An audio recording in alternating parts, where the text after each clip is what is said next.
Pero tú no puedes llegar a ser un hombre justo o ser justificado sin primeramente haber sido un impío. La clave está en reconocer que tú y yo fuimos impíos. ¿Cuántos pueden entender esto, que fuimos impíos? Fácil, ¿verdad que sí, hermanos? Entonces, si somos impíos, pero hemos escuchado que somos también hijos de Dios y hemos sido llamados para ser perdonados, entonces eso nos coloca en otra categoría de creyentes como Abraham, porque Abraham creyó en aquel que justifica al impío, y Abraham dijo: yo soy un impío, pero este perdona todo lo que he hecho, ¿por qué no aceptarlo? Él oyó de Dios y dijo: yo soy un impío, pero tengo la oportunidad, estoy entendiendo que puedo ser libre. Y aceptó el perdón de su propia condición. Vea, eso es el primer paso del creyente cuando es justificado por la fe. Pero mire qué sucede con muchos creyentes. Tan pronto vienen al mensaje y son justificados, se la pasan después toda la vida luchando con ese problema. No, yo creo que no soy hijo de Dios. No, yo creo que a lo mejor soy simiente de la serpiente. No, yo pienso que no sé si Dios me ama. Estamos titubeando porque entonces no hemos tomado esa revelación de que cuando Dios justifica al impío, lo justifica para siempre. No hay por qué perder el tiempo razonando la justicia de Dios que le es extendida a usted y a mí, porque entonces nuestra fe no puede soltarse. La razón que la fe de Abraham se soltó es porque él mismo aceptó libertad total de su impiedad. Él sabía que no era la mejor persona, pero entendió que Dios le llamaba y le dijo: ven conmigo y yo te limpio, yo te perdono. Y él entendió y creyó. Y se tornó amigo de Dios después de haber sido un enemigo de Dios. Todos hemos sido enemigos de Dios en un tiempo. Por eso es que Jesús estaba aquí en la tierra. Y el Padre en él reconciliando al mundo consigo mismo. Ve, para que él esté reconciliando al mundo a sí mismo es que éramos enemigos. Pero nos está reconciliando. Y una vez que usted viene, en ese momento, si nosotros tuviéramos la revelación inmediata, significa que en ese momento usted es mirado, contemplado por Dios de una manera diferente. Dios ya no lo está mirando a usted como el impío que fue cuando lo llamó. Ahora trata de que usted sea amigo de él. Dios lo está llamando para que crea como Abraham y camine como Abraham caminó con él. En la misma caminata.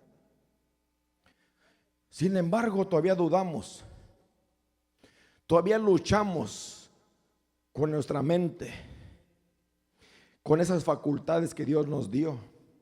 Si tan solo podemos utilizarlas como lo hizo Abraham cuando él entendió. Abraham entendió que era hijo de Dios y que toda su impiedad había terminado en el momento en que Dios le dijo: yo puedo perdonarte si tú caminas conmigo. Es la misma cosa que Dios nos ofreció a usted y a mí. Entonces no hay razón para que nosotros nos sintamos derrotados, porque igual que Abraham podemos caminar con Dios. Entonces podemos venir y permitir que Él nos guíe en todo el camino, porque así guió a Abraham. Y podemos nosotros entonces confiar en Él para que supla todas nuestras necesidades en la jornada.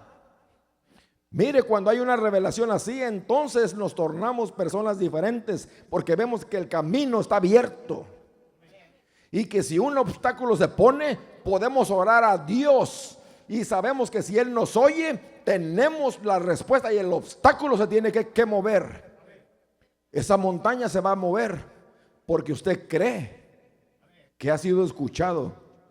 Y más cuando tenemos la revelación que no le exigimos a Dios que sea instantáneo. ¿Verdad que no? Ya no estamos en esa exigencia.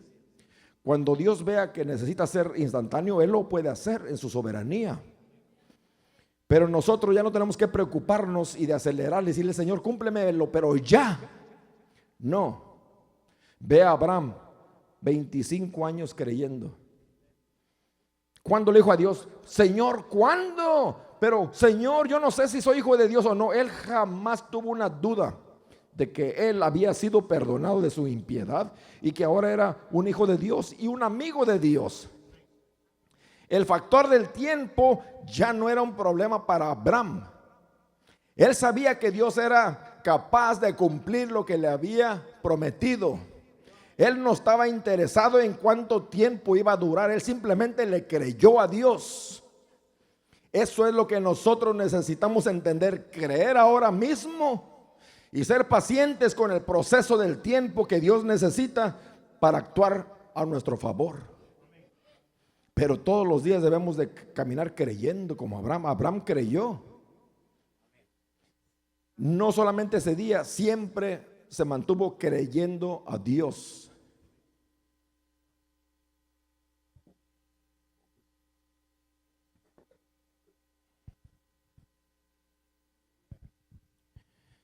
Entonces, dice el verso 6, como también David habla de la bienaventuranza del hombre, a quien Dios atribuye justicia sin obras, diciendo, bienaventurados aquellos, ese es usted y yo, cuyas iniquidades son perdonadas y cuyos pecados son cubiertos. ¿Sabe de quién está hablando él ahí? De usted y de mí.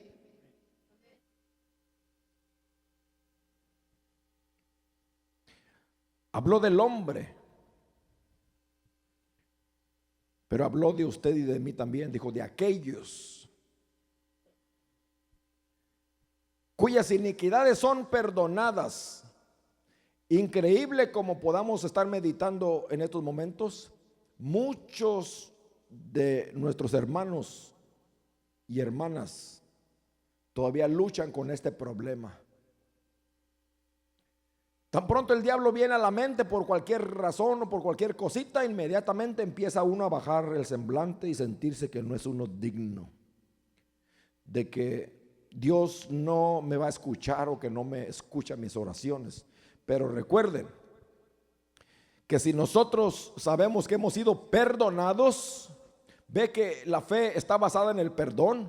Usted tiene algo contra alguien, puede perdonar, pero ¿por qué no puede perdonarse a sí mismo el individuo? Cuando Dios no te imputa de pecado ni de iniquidad.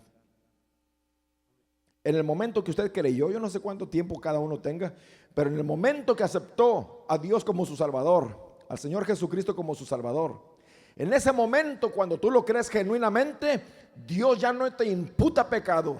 Dios ya no mira tus iniquidades, te mira limpio. Desde ese momento en adelante nosotros debemos tener esa confianza en todo tiempo, porque Dios no nos está recordando nuestras iniquidades. Es el diablo el que hace esto. ¿Verdad que el diablo sí nos recuerda, hermanos? Hermanos, el diablo nos trae a la memoria un montón de cosas de hace 20 años, de hace 30 años. Y recuerden, ahí es donde el diablo empieza a usar tu razonamiento. Ahí es donde el diablo empieza a usar tu imaginación. ¿Por qué no la usas mejor tú en vez de que el diablo la use? Dice, hermano, ¿cómo está eso? Pues sí, porque cuando el diablo te recuerda esas cosas, el diablo está usando tu imaginación, el diablo está usando tu memoria, el diablo está usando esas facultades que son tuyas. Porque el día que tú las uses, nunca más te vas a condenar a sí mismo, porque tú puedes usar tus facultades para bien, no para mal tuyo. ¿Cómo es posible que tú permitas que el diablo use tu razonamiento y te recuerde aquellas cosas que te producen malos momentos, que te producen malas memorias, y luego dices, no, pues ya me siento frío, me estoy secando? ¿Por qué permites que tus facultades las use el diablo? Ve que las facultades no son malas mientras usted las use para bien. Abraham sabía que era un hombre impío cuando él salió de Ur de los Caldeos, pero jamás dejó que el diablo tuviera uso de sus facultades mentales, porque sabía que Dios se las había dado y él se sentía que estaba perdonado y llegó a ser amigo de Dios. Todo el mundo podía condenar a Abraham, todo el mundo podía criticarlo, pero él jamás dejó que su mente, cualquiera de sus facultades, se fueran al pasado para derrotarse a sí mismo. Él era amigo de Dios, él sabía, él perdonó mi iniquidad, él cubrió mis pecados. Vea, es fácil lo que estamos hablando, pero mucha gente no lo hace, no actúa en eso. Hermanos, si todos empezamos a creer, no habría tantas quejas en las iglesias, en nuestras iglesias. Decir, hermano, es que me siento muy mal y me siento muy mal por esto y me siento muy mal por aquello. ¿Por qué? Desgraciadamente tenemos que admitir, el diablo está usando nuestras facultades mentales. Tú lo dejas, porque realmente tienes que dejarlo tú.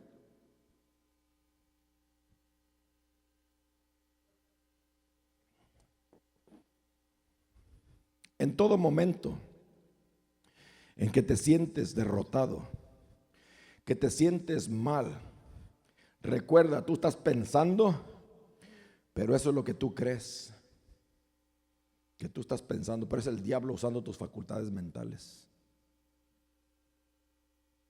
Por eso es que la gran batalla está ahí, en la mente, en esas facultades.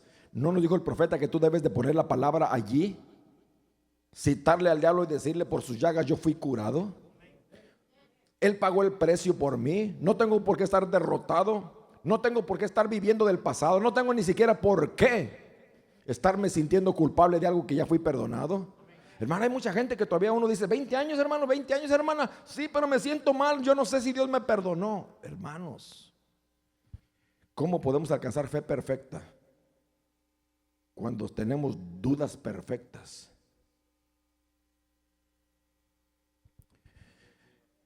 Una cosa podemos hacer: o usas tu mente, usas tus facultades mentales con la palabra de Dios, o dejas que el diablo siga usando tu mente.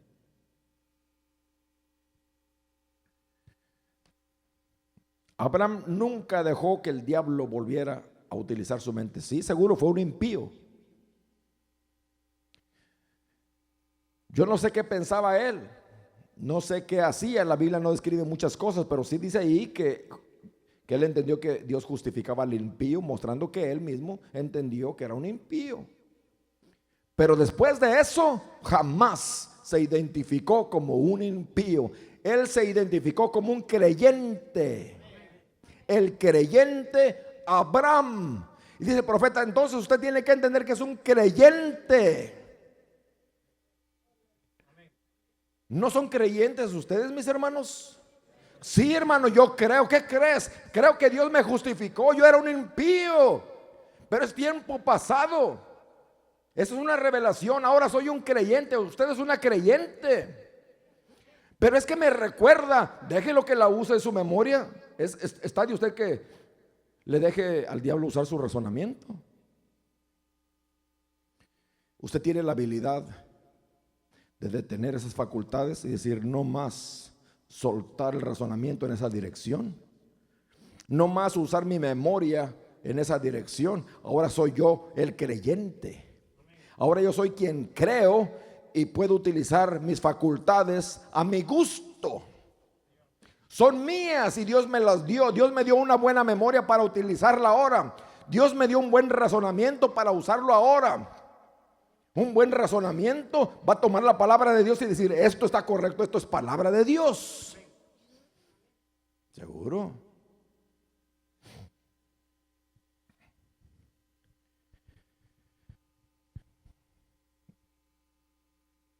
Verso 8. Bienaventurado el varón a quien el Señor no inculpa de pecado. Hermanos, si usted hubiera sabido mi vida, el diablo viene a mi mente y me vuelve otra vez a recordar y me dice, no te hagas. Eres lo peor que ha habido. Es la verdad, pero ¿por qué tengo yo que prestarle mi razonamiento al diablo? ¿Se lo presta a usted? En el momento que está razonando, le está prestando su facultad mental al diablo. ¿Qué no dice la Escritura?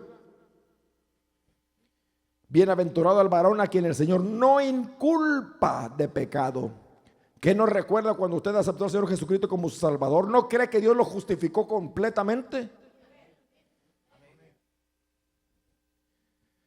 Pero el diablo me hace recordar. Sí, el diablo te hace recordar. Síguele prestando la memoria, porque tú eres el que se la prestas. Pero puedo usar mi memoria para colocar la palabra y decir, la Biblia dice que el Señor no me inculpa de pecado. Entonces, si Él no me inculpa de pecado, ¿por qué estar prestando mi memoria? ¿Por qué estar prestando mis facultades mentales al diablo? Cuando yo veo que la palabra me dice que Dios no me inculpa de nada. ¿Es pues esta bienaventuranza solamente para los de la circuncisión o también para los de la incircuncisión? Porque decimos que a Abraham le fue contada la fe por justicia. Vean, nosotros pensamos, bueno, los de la circuncisión, pues ellos son, es el pueblo de Dios. Ellos son el pueblo escogido, lógicamente que Dios los perdonó. Pero a mí, yo no me siento digno. Pues déjeme decirle que Abraham en realidad no era ni siquiera uno de esos escogidos. Él era un gentil. ¿Sabían ustedes que Abraham era un gentil? Pero Pablo está hablando aquí cientos de años más tarde al pueblo de Israel, que se supone que eran simiente de Abraham, que supuestamente son el pueblo escogidos, que eran circuncidados y sin embargo no creían en Jesús, no creían en el Mesías. Entonces, por eso dice solamente para los de la circuncisión, no, también para los, no solamente para los circuncidados, sino para los incircuncisos.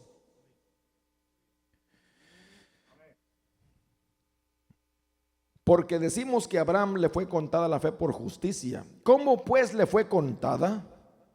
¿Estando en la circuncisión o en la incircuncisión? No en la circuncisión, sino en la incircuncisión. ¿Ve? Él era un incircunciso para empezar también. Eso empezó después de eso, a ser una señal entre el pueblo de Israel. Y lógicamente que Dios lo inició con el creyente Abraham, pero para empezar él no era circunciso. Eso se empezó de ahí en adelante. ¿Cómo pues le fue contada? ¿Estando en la circuncisión o en la circuncisión o en la circuncisión? No en la circuncisión, sino en la incircuncisión. Y recibió la circuncisión como señal, como sello de la justicia de la fe que tuvo, estando aún incircunciso, para que fuese padre de todos los creyentes no circuncidados, a fin de que también a usted y a mí la fe les sea contada por justicia. ¿Verdad que esos somos nosotros? ¿A ellos somos nosotros? ¿O no se mira usted ahí en la escritura?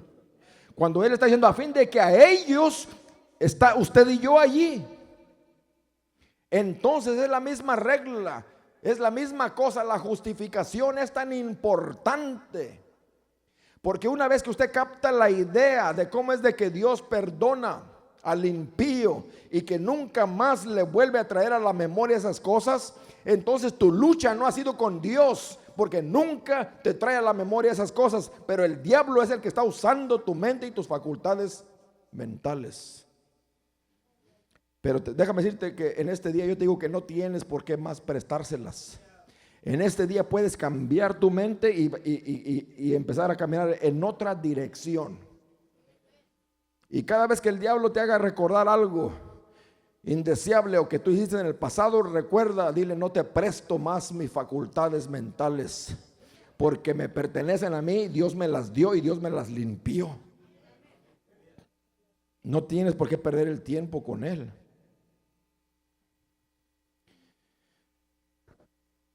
La última escritura, hermanos. Vamos al libro de Lucas, capítulo 11.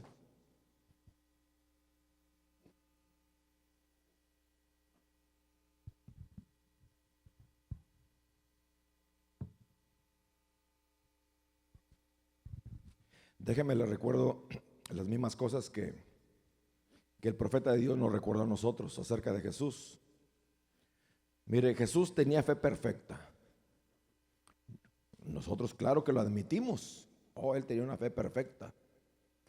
Él caminaba en un mundo para sí mismo. ¿Por qué?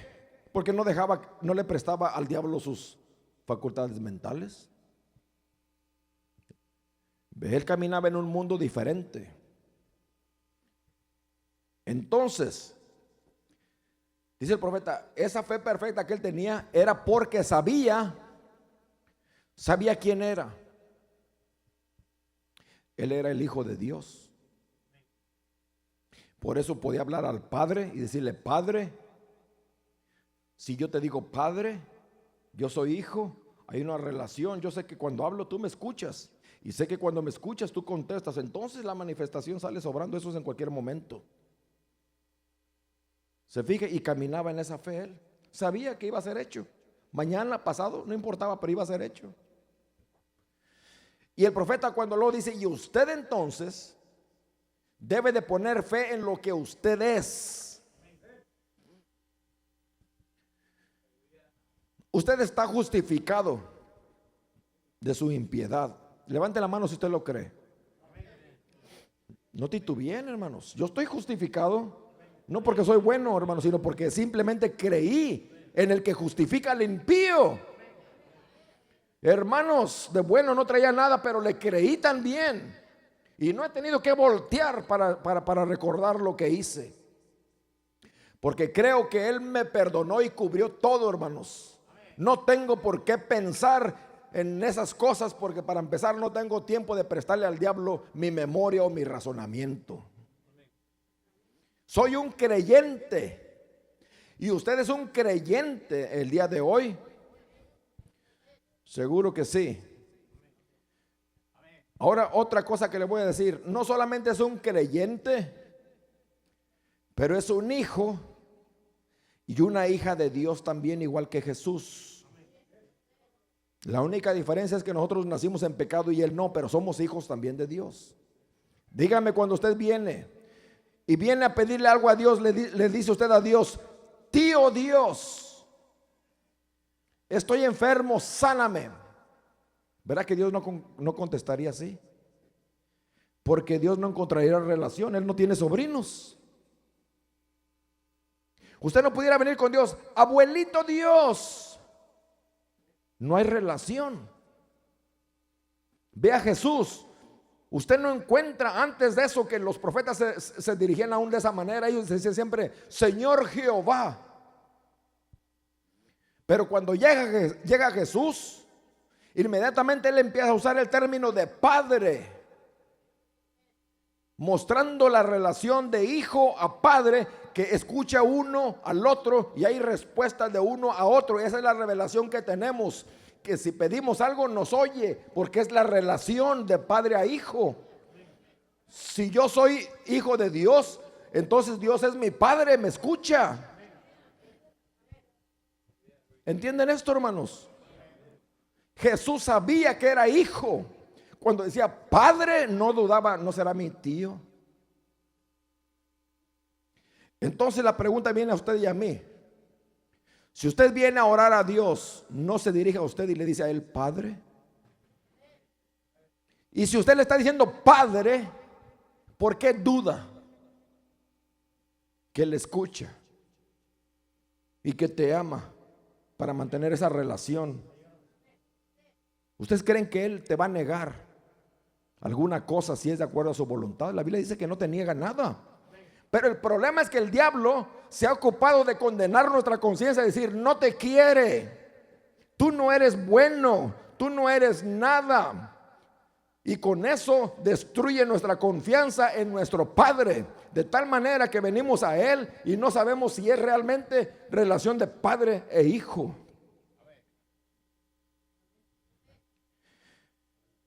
Inténtelo la próxima vez que usted venga a Dios y diga padre.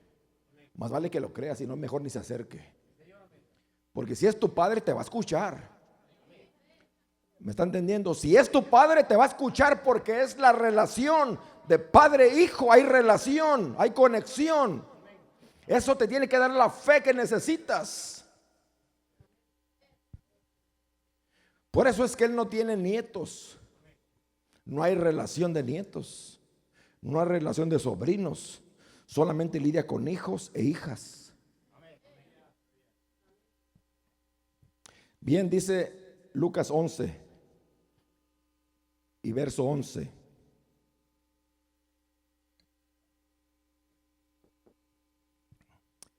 ¿Qué padre de vosotros, si su hijo le pide pan, le dará una piedra? Posiblemente si fuera un callejero, usted le daba piedra, hermano, o un garrote, ¿verdad? Y le decía, lárguese de aquí. Pero su hijo, hay una relación entre usted y su hijo, ¿verdad que sí? Por malo que sea uno. Oiga, y está hablando de una criatura, no está hablando de un adulto, está hablando de un hijo pequeño que le pide pan, porque si es un adulto que se vaya a trabajar, ¿verdad que sí? El adulto puede ir y trabajar y comprar su propio pan, pero el que pide es un niño. Es una persona que necesita de alguien mayor que él. Por eso le pide. Y déjeme decirle que esa es la condición del hombre con Dios. Usted está en una condición más pequeña que Dios, por eso dependemos de Él. Y Él quiere que dependamos de Él como pequeñitos. Él sabe que lo necesitamos. Igual como el padre en lo natural con su hijo, que es un pequeño, por malo que sea el hombre, lo trata como hijo de todos modos. ¿Qué padre de vosotros, si su hijo le pide pan, le dará una piedra? O si pescado, en lugar de pescado le dará una serpiente. ¿Verdad que es imposible, hermanos? Esa relación de padre e hijo no puede ser así. O si le pide un huevo, ¿le dará un escorpión? No, hermanos. Pues si vosotros, siendo malos, sabéis dar buenas dádivas a vuestros hijos, ¿cuánto más vuestro Padre Celestial dará el Espíritu Santo a los que se lo pidan? Ahora, ¿no es una buena parte para cerrar aquí? Hay mucha duda entre el pueblo. Hay mucha pregunta. Dicen, yo no sé si tengo el Espíritu Santo o no. ¿O qué es cómo sé que tengo el Espíritu Santo? Siempre hay una gran interrogativa en el pueblo de Dios. Es un gran tema. El profeta por eso tuvo que entrar a ese tema, que es el Espíritu Santo. ¿Cómo puedo saber? Claro, hay preguntas. ¿Cómo puedo saber si lo tengo? A veces no sé si lo tengo o no. Pero aquí mismo Jesús nos está trayendo la relación de padre a hijo. ¿Cómo puedo saber? ¿Cómo puedo recibir? Cuando tú entiendes la relación que tienes con el Padre. Ya no importa tu pasado. Eso fue perdonado. Lo que importa ahora es qué vas a hacer para depender de Dios. ¿Estás entendiendo la relación entre tú y Dios ahora? Porque desde que eres justificado, ahora tienes que caminar con esa relación y saber que vas a pedirle a Él, porque necesitas ayuda todo el camino. Bueno, yo sé que a veces tengo necesidad de salud y pedimos a Dios. Mire, mucha gente viene a pedir y vienen todos apenados. Yo quisiera que Dios me sana como si fuera su tío o su cuñado. Usted le da pena con alguien más. Usted vaya con el vecino, no me da un huevo, le da pena. Pero ¿cómo le va a dar pena pedirle a su padre? Tiene hambre, le dice, quiero un huevo, quiero comer. ¿No le da vergüenza al hijo? O posiblemente fuéramos allá al lado de la calle y dijéramos, pues necesito pedirle al vecino. Posiblemente lo corran, usted le tiene miedo o le da vergüenza. Pero usted viene ante Dios y dice, vengo enfermo. ¿Cómo es posible que vengamos todavía avergonzados o pensando que nos va a rechazar? Y sin embargo usted dice, no, claro que no lo haríamos. Yo lo veo bien seguido cuando la gente viene, hermano, ore por mí. Y vienen y todavía se sienten como culpables, como que no soy hijo. Creo que soy hijo, pero no me siento como hijo. Soy hija de Dios, pero no me siento como hija. Soy hijo de Dios, pero todavía siento que soy el borracho de antes. Soy hija, pero siento que soy la culpable de antes. Siempre venimos cargando con ese problema en nuestra conciencia. No venimos con la confianza que debemos de venir al Padre.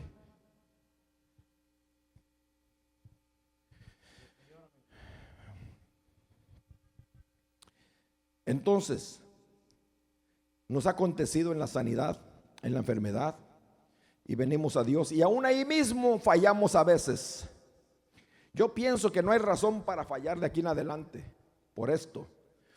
Porque en el momento que tu pastor ora por ti, ahora usted viene como Abraham, como amigo de Dios, como alguien que le tiene confianza a Dios. Ya no viene como una persona por allá que nadie lo quiere a usted. Usted viene con una relación diferente. No solamente somos hijos, pero somos amigos de Dios.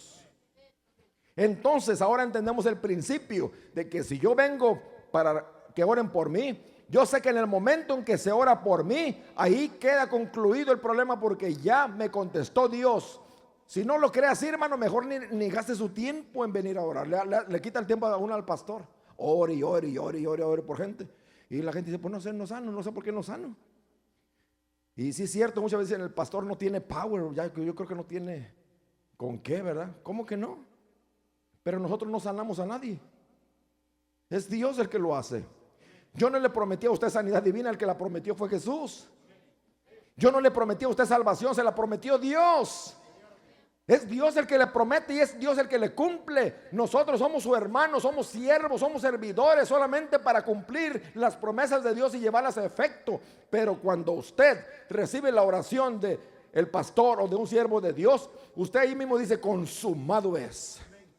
Eso es fe. Y usted se va y dice, no sentí nada, vengo igual como me fui, y posiblemente hasta con más dolor, pero tengo la revelación que tenía mi padre Abraham según la carne, ¿verdad? O sea, el hombre Abraham, que me escuchó, y sé que es un hecho ahora de que acontecerá aquello por lo cual fui a pedir. No me va a dar un escorpión si le pedí un huevo. No me va a dar otra cosa si le pedí mi sanidad. Me va a dar sanidad. Me va a dar aquello que le pedí. Le digo que a usted, si usted dice, yo necesito un mejor trabajo porque mi familia sufre, porque no gano lo suficiente, usted puede pedirle a Dios un mejor trabajo, una mejor fuente de trabajo si usted la necesita. Y crea cuando ora que Dios escuchó, porque Dios escucha.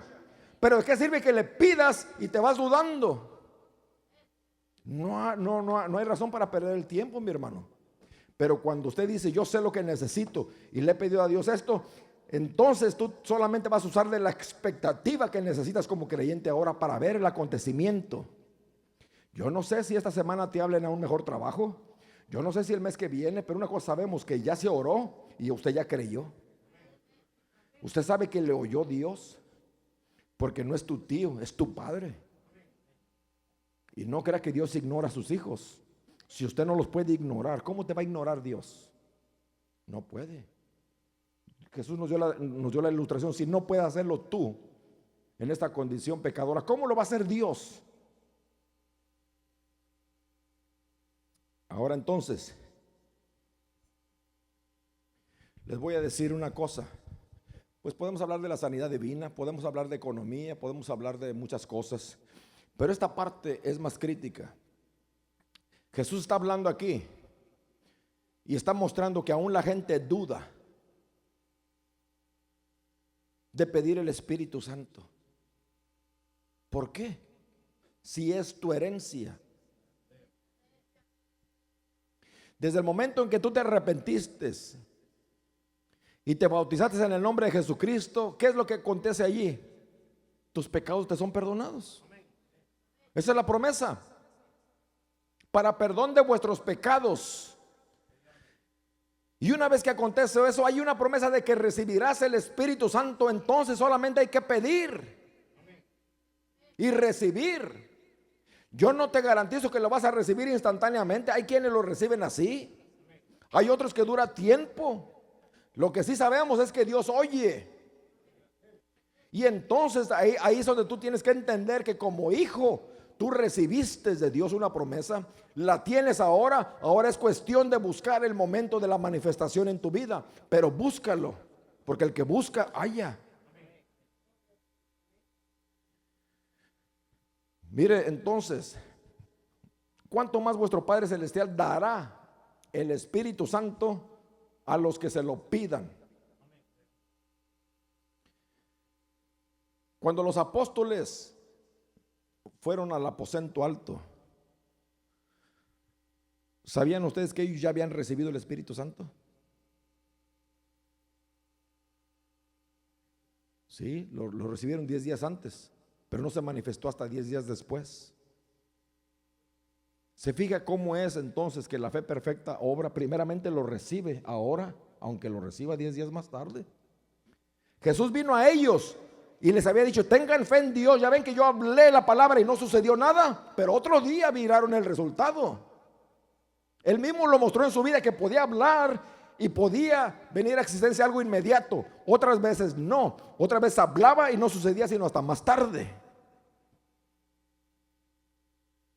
Entonces, cuando Él resucitó de entre los muertos, fue y los encontró y les dijo: recibid el Espíritu Santo. ¿Qué cree que hicieron ellos?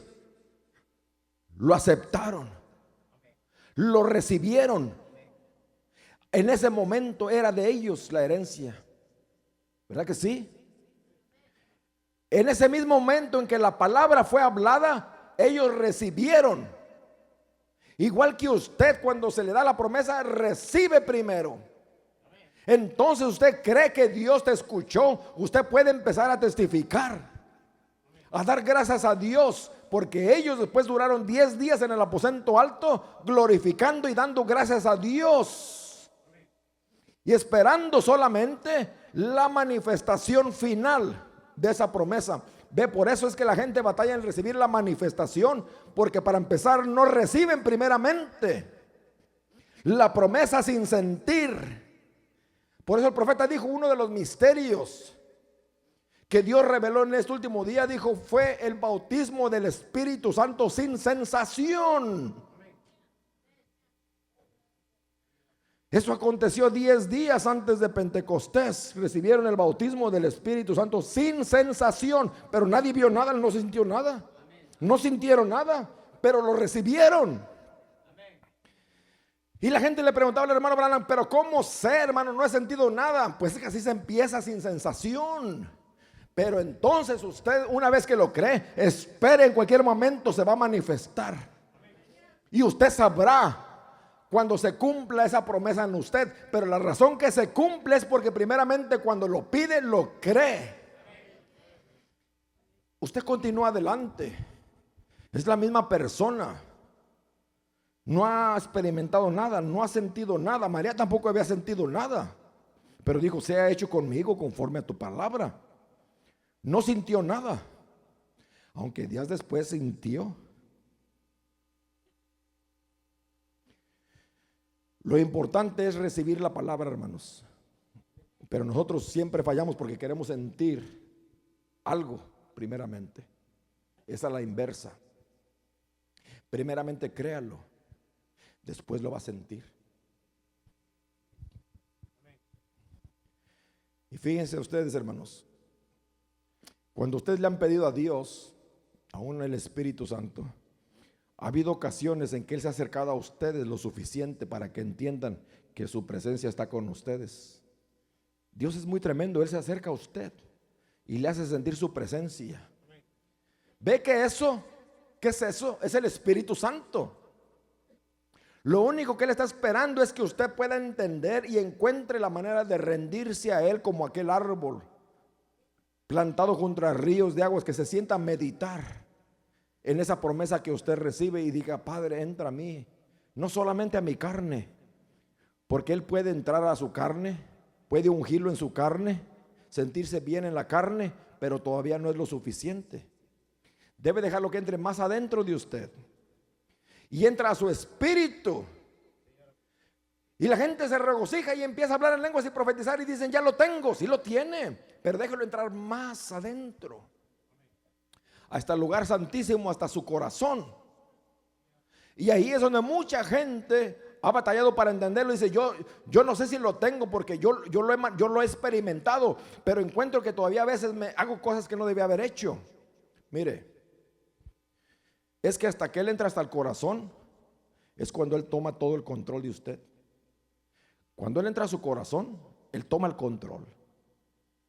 Usted ya no va a pecar, porque el que es nacido de Dios no peca. Pero si Él viene y unge tu carne, todavía haces cosas malas, aunque el Espíritu Santo te unja en la carne.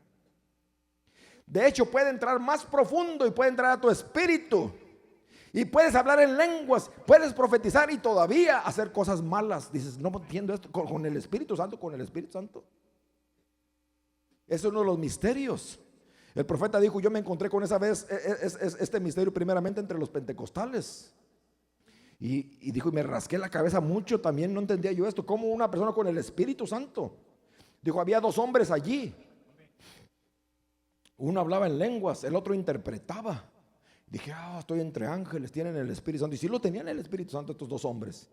Pero uno lo tenía solamente en el Espíritu, donde sus emociones podían ser motivadas, emocionadas, mientras que el otro lo había dejado entrar hasta el alma.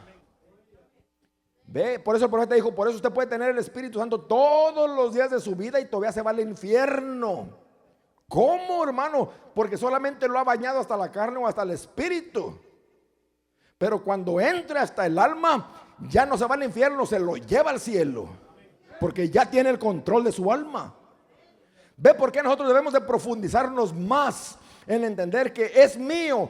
Dios me lo dio, pero quiero que entre hasta donde ya sepa que está en el control Él. El profeta de Dios miró a ese hombre y dijo, qué tremendo, él interpreta, pero acabo de ver una visión con este don que yo tengo y tiene una mujer. Tiene otra mujer, aparte de la de él. Tiene un hijo y tiene el Espíritu Santo. El profeta no negó que tenía el Espíritu Santo. Después entendió, dijo, ahora entiendo que lo tenía hasta la segunda esfera nada más. No lo tenía hasta la tercera, que es el lugar santísimo donde Dios toma el control. Había gente, y ahora usted lo mira todavía en estos días, y dicen, había el profeta mirado a algunas de las mujeres pentecostales en ese día. Y ustedes saben cómo el profeta siempre le decía a la gente, vistan como damas, no se corten el pelo, no usen pantalones, no usen esos tacones tan altos. Y dice el profeta, había una mujer, y si Dios me permitió verlo en una visión, pero había una mujer que fue rebelde y dijo, no le hagan caso al hermano Branham, es un fanático. Yo recibí el Espíritu Santo, hablo en lenguas, yo voy al cielo, yo tengo el Espíritu Santo. Y dijo, y eso que dice que yo no debo de usar tacones altos, yo le voy a probar al hermano Branham que me voy al cielo aún usando tacones altos. ¿Por qué decía esta mujer eso con tal certeza? Porque sí tenía el Espíritu Santo. Vea, el Espíritu Santo puede caer sobre justos e injustos. Hay gente injusta que sí recibe el Espíritu Santo, pero solamente lo baña, ya sea su carne o hasta sus facultades mentales, que es el Espíritu. Pero Dios busca el ancla. ¿Y cómo es que te lo va a dar hasta abajo cuando tú obedeces toda palabra? Ve, esta persona tenía el Espíritu Santo, pero solamente hasta sus facultades mentales, porque en realidad no era obediente. No quería hacer caso de lo que el hermano Branham decía. Pues dice Pedro que Dios da el Espíritu Santo a los que obedecen su palabra. Pero ahora ya entendemos que da el Espíritu Santo en el alma del hombre, a los que obedecen su palabra. Pero también da el Espíritu Santo a gente que no obedece toda su palabra, pero solamente en la carne, solamente a su espíritu, su mente, y eso es todo. Ahora entendemos por qué el pentecostalismo, usted ve señales y milagros, gente con poder y cosas, y dice uno, ¿tienen el Espíritu Santo? Dijo el profeta, sí, sí lo tienen, pero solamente hasta la